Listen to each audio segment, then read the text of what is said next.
প্রত্যেক যার অন্তরে ভারতের উপরে ভালোবাসা রয়েছে, বাংলার মাটিতে থেকে তাদেরকে রুখে দিতে হবে, ইসকনকে নিষিদ্ধ করতে হবে। ইসকন একদম স্পষ্ট জঙ্গিবাদী দল। পরিকল্পিতভাবে তারা প্রায় 1 দশক থেকে মুসলমানদেরকে হত্যা করে আসছে। মুসলমানকে, এই উম্মতে মুহাম্মাদীকে যদি একতাবদ্ধ হতে হয় তাহলে কোথায় এসে একত্রিত হতে হবে? কোরআনের ছায়াতলে এসে একতাবদ্ধ হতে হবে। আমি আপনি যত বেশি শক্তভাবে আমাদের ধর্মকে আঁকড়ে ধরব, যত মজবুত ভাবে কোরআন এবং সুন্নাহকে আঁকড়ে ধরব, তত দ্রুত আমরা এই দুনিয়ার ফিতনা থেকে মুক্তি পাব। আমরা যত দ্রুত আমাদের ধর্মের ছায়াতলে আশ্রয় গ্রহণ করব, যত দ্রুত আমরা ধর্মান্ধ হব, তত দ্রুত আমরা অন্য দেশের অন্য ধর্মের কুচক্রান্ত থেকে বের হয়ে আসতে পারব। যখনই ধর্ম থেকে সরে যাব, তখনই পাশ্চাত্যের ছায়াতলে চলে যাব। যখনই ধর্ম থেকে সরে যাব, তখনই আমাদের মাথায় আসবে যে আমাদেরকে ইন্ডিয়ার সাথে কম্প্রোমাইজ করতে হবে, আমাদেরকে আমেরিকার সাথে কম্প্রোমাইজ করতে হবে। এই যে আপনার বিবেকে ধাক্কা দেয় যে পরাশক্তির সাথে কম্প্রোমাইজ করে চলতে হবে, যদি আমি পরাশক্তির সাথে লিয়াজ না করে চলি তাহলে আমরা ধ্বংস হয়ে যাব। এটা হচ্ছে আমার আপনার ধর্মীয় জ্ঞানের অভাবের ফসল। বুঝতে পারেননি মনে হয় কথা।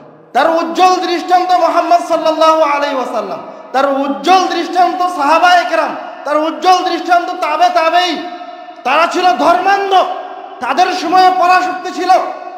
যেই লোকের পেটে খাবার নাই, হাতে অস্ত্র নাই, ক্ষুধার্ত, পেটে পাথর বেঁধে রেখেছে, ওই লোক খন্দকের যুদ্ধে পরিখা খননের সময় ওই ক্ষুধার্ত ব্যক্তি, ওই দরিদ্র ব্যক্তি একটা পাথরের ওপর হাতুড় দিয়ে বাড়ি মারছে আর বলছে যে এই রোম পারস্য একদিন আমরা জয় করে নিব।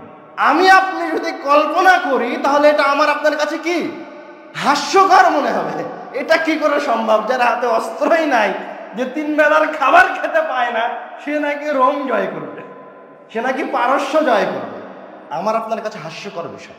কিন্তু যখন আপনি ধর্মান্ধ হবেন, যখন আপনি কোরআনুল কারীমের আয়াতগুলোকে তাদাব্বুর করতে পারবেন, যখন আপনি আমাদের ধর্মকে যেভাবে বলা হয়েছে সেইভাবে অনুসরণ করবেন, যখন আপনার ঈমান মজবুত হবে, তখন আপনি এই কথা দ্ব্যর্থহীন কণ্ঠে আবার ওই মুহাম্মদ সাল্লাল্লাহু আলাইহি ওয়াসাল্লামের মতো করেই বলতে পারবেন যে আমরা আগামীকাল হিন্দুস্তান জয় করতে পারবো, আমরা আগামীকাল ইউকে জয় করতে পারবো, আমেরিকা জয় করতে পারবো। আপনি বলতে পারেন না এই কারণে যে আপনার মাঝে ঈমানই নেই। বুঝতে পারেননি আপনি কেন ভীত সন্ত্রস্ত? মুসলমানরা কোনোদিন তাদের অস্ত্র দিয়ে জয় নিয়ে আসে, কোনোদিন অস্ত্র দিয়ে জয় নিয়ে আসে। লক্ষ লক্ষ সৈন্যের সামনে কয়েক হাজার সৈন্য গিয়ে দাঁড়িয়েছে। যদি লক্ষ লক্ষ সৈন্য শুধু তাদের ঘোড়া নিয়ে দৌড়ে চলে যায়, তো নিমিষেই কয়েক ঘন্টার মাঝে সব মুসলমান সৈন্য ঘোড়ার পায়ে পৃষ্ঠ হয়ে মারা যায়। এত এত বড় বড় বাহিনীর সাথে তারা যুদ্ধ করেছে। কি দিয়ে যুদ্ধ করেছে? তাদের শক্তি কি ছিল? তাদের কাছে ছিল ঈমানী শক্তি। তারা কোরআনুল কারীমকে বোঝার প্রয়োজন মনে করেছে। তাদের একটা হাতিয়ার ছিল তাদের হিম্মত, তাদের সাহস। তারা ধর্মান্ধ ছিল, তারা প্রতিপালকের উপর বিশ্বাসী ছিল। তাদের দ্বিতীয় অস্ত্র ছিল তাদের ধর্মে বলে যাওয়া, তাদের কিতাবে বলে যাওয়া দোয়াগুলো, যেগুলো তাদের জন্য অস্ত্র হিসেবে কাজ করছে। তাদের নবীর বলে যাওয়া কোরআনুল কারীমের বিভিন্ন সূরা, বিভিন্ন আয়াত, যেগুলো তাদের তরবারির চেয়ে বেশি শক্তিশালী ধারালো অস্ত্র হিসেবে কাজ করেছে। আমাদের ঈমান, আমাদের ঐতিহ্য, শুধু তাই নয়, আমাদের অস্তিত্ব বিলীন হওয়া থেকে রক্ষা করতে পারে যে জিনিস, সেটা হচ্ছে আমাদের ধর্ম। আপনি যত বেশি ধর্মের কাছে আসবেন, ধর্মের নিকটে আসবেন, আপনার মুক্তি তত বেশি সন্নিকটে। ধর্মকে ছেড়ে দিয়েছে, ধর্ম প্রতিপালন করা ছেড়ে দিয়েছে, দলে দলে বিভক্ত হয়ে গেছে। ফিলিস্তিনিরা গল্প করে পত্রপত্রিকার সংবাদ নয়, যখন ত্রাণ কার্যক্রম পরিচালনা করেছি তখন একাধিক ফিলিস্তিনির সাথে, অনেক ফিলিস্তিনি পরিবারের সাথে আমার কথা হয়েছে। প্রায় 20-30টা দল রয়েছে ফিলিস্তিনের মাঝে। সশস্ত্র যারা যুদ্ধ করছে তারা প্রায় 7 থেকে 14টা দল, বিভিন্ন দলে বিভক্ত। এক পতাকা তলে একতাবদ্ধ হতে পারেনি। এ কারণে আজ তারা নির্যাতিত, আজ তারা নিষ্পেষিত। এই জায়গায় যে তারা পৌঁছেছে সেটা তাদের কর্মের ফসলে পৌঁছেছে। আমি এই কথা বলে, যে কথা আমি আমার বাংলার মুসলমান ভাইদেরকে বলতে চাচ্ছি, আমার আপনার সর্বপ্রথম দায়িত্ব হচ্ছে ধর্মান্ধ হওয়া। আপনি যত বেশি আপনার ধর্মের নিকটে আসবেন তত সন্নিকটে আপনার বিজয় আছে। দ্বিতীয় কথা হচ্ছে দলে দলে বিভক্ত না হয়ে এই সময় আমাদের এই কঠিন অবস্থায় সবাই একসাথে থাকার চেষ্টা করি। যেই সরকারকে আমরা আমাদের ক্ষমতায় বসিয়েছি, জনগণ যেই সরকারকে নিয়ে এসেছে, সেই সরকারকে দেশ পরিচালনা করার সুযোগ প্রদান করে বিভিন্ন জায়গায় বিশৃঙ্খলা করিয়ে দিল। 15 বছর ফ্যাসিবাদ সরকারের নিচে থেকে এই দেশটা প্রায় ধ্বংসের পথে। এই দেশটা আমাদের অজান্তে হিন্দুস্তানের কোনো প্রদেশ নয়, ইন্ডিয়ার কোনো প্রদেশ নয়। ওরা আমাদের বাংলাদেশকে একটা কলোনি বানানোর যাবতীয় প্রক্রিয়া প্রায় সম্পূর্ণ করেছে। আমাদের দেশ থেকে কাপড় রপ্তানি করার জন্য ইন্ডিয়ার সমুদ্র বন্দর অথবা বিমানবন্দর ব্যবহার করা আবশ্যক ছিল, বাধ্যতামূলক ছিল। আমাদের সোনালী আঁশ পরিকল্পিতভাবে বাংলাদেশের কৃষকের কাছ থেকে হরণ করে নেওয়া হয়েছে।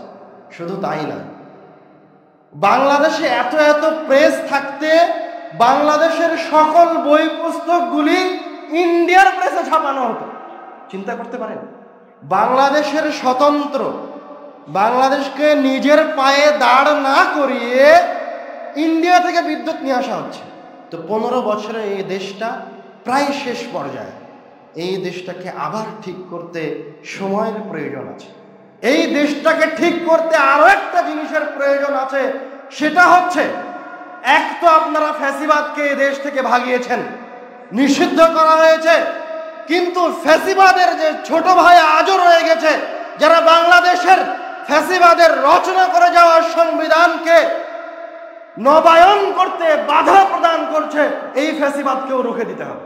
প্রত্যেক যার অন্তরে ভারতের উপর ভালোবাসা রয়েছে বাংলার মাটিতে থেকে, তাদেরকে রুখে দিতে হবে।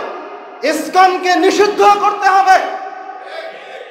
ইসকন একদম স্পষ্ট জঙ্গিবাদী দল। পরিকল্পিতভাবে তারা প্রায় 1 দশক থেকে মুসলমানদেরকে হত্যা করে আসছে। সিলেটের ইমামকে হত্যা করেছে, মুসল্লিদের উপর হামলা করা হয়েছে।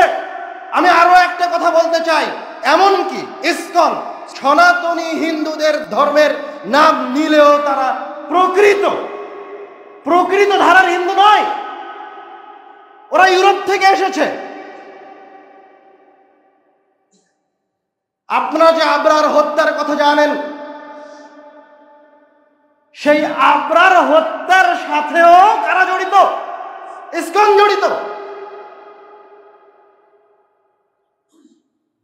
ইসকনের তদবিরে আবরারকে হত্যা করা হয়েছে। কেন আবরারকে হত্যা করা হলো? আবরারের ফেসবুক আইডিতে আজকেও ঢোকেন, দেখবেন আবরার ছিল হিন্দুস্তান বিরোধী, ভারত বিরোধী ছিল। আবরার মারা গেছে 7 তারিখে, তার আগের 5 তারিখের পোস্ট দেখেন, সরাসরি ভারত বিরোধী তার লেখা ছিল। কয়েকটা পয়েন্ট সে উল্লেখ করেছে, সময় থাকলে সবগুলো আপনাদেরকে পড়ে শোনাতাম। এই 15 বছরে যারাই ভারত বিরোধিতা করেছে তাদেরকে প্রকাশ্যে অপ্রকাশ্যে হত্যা করা হয়েছে, এবং প্রত্যেকটা হত্যার পিছনে প্রকাশ্যে এবং অপ্রকাশ্যভাবে ইসকনের হাত রয়েছে, ভারতের হাত রয়েছে। সুতরাং যদি আমরা আমাদের দেশকে স্বাধীন দেখতে চাই, তাহলে আগে আমাদের দেশকে ভারতের কবল থেকে মুক্ত করতে হবে, ভারতবাদিতা থেকে মুক্ত করতে হবে, ভারত ভক্তি থেকে মুক্ত করতে হবে। দ্বিতীয় কাজ, বিদ্যুৎ আমার দেশে থাক আর না থাক, খাবার থাক আর না থাক, বাংলার মানুষের অন্তরে এই আগুন, বাংলার মানুষের অন্তরে এই স্পৃহা, এই স্বাধীনতার স্পৃহা সদা সর্বদা জাগ্রত রাখতে হবে, নিভতে দেওয়া যাবে না। প্রয়োজন হলে 3 বেলা খাবার না খেয়ে 1 বেলা খাবার খেতে হবে, প্রয়োজন হয় বিদ্যুৎ ছাড়াই থাকতে হবে। কিন্তু হিন্দুস্তানের মুখাপেক্ষী আমরা হব না। বিদ্যুৎ আমার দেশে উৎপাদন হবে, খাদ্য আমার দেশে উৎপাদন হবে। বাংলাদেশের জমিনের অভাব পড়ে না, বাংলাদেশে কোনো কিছুর অভাব নাই। বাংলাদেশ সবচেয়ে সম্ভাবনাময় একটা দেশ। জোর করে এই দেশকে ফ্যাসিবাদ সরকারের ফকির বানিয়েছে এবং ৭১-এর স্বাধীনতার পর থেকে যারা এই দেশকে শাসন করেছে, গুটি কয়েক বাদে সবাই প্রকাশ্যে এবং অপ্রকাশ্যে হিন্দুস্তানের দাবিদারি করেছে ক্ষমতায় থাকার জন্য। আমরা স্বাধীন দেশ করতে চাই। আমরা আমাদের স্বাধীন সার্বভৌম দেশ, আমাদের অর্থনীতি, আমাদের যাবতীয় কিছু, সকল কিছু নিয়ে আমরা আমাদের নিজ পায়ে দাঁড়াতে চাই ইনশাআল্লাহ। আল্লাহ রাব্বুল আলামিন আমাদেরকে এই তৌফিক প্রদান করবেন ইনশাআল্লাহ। এবং আমি বর্তমান সময়ের সমন্বয়ক উপদেষ্টা সকলের উদ্দেশ্যে বলতে চাই, প্রথম কথা, আপনারা মুসলমান, প্রয়োজন হয় আবার ঈমানকে নবায়ন করুন।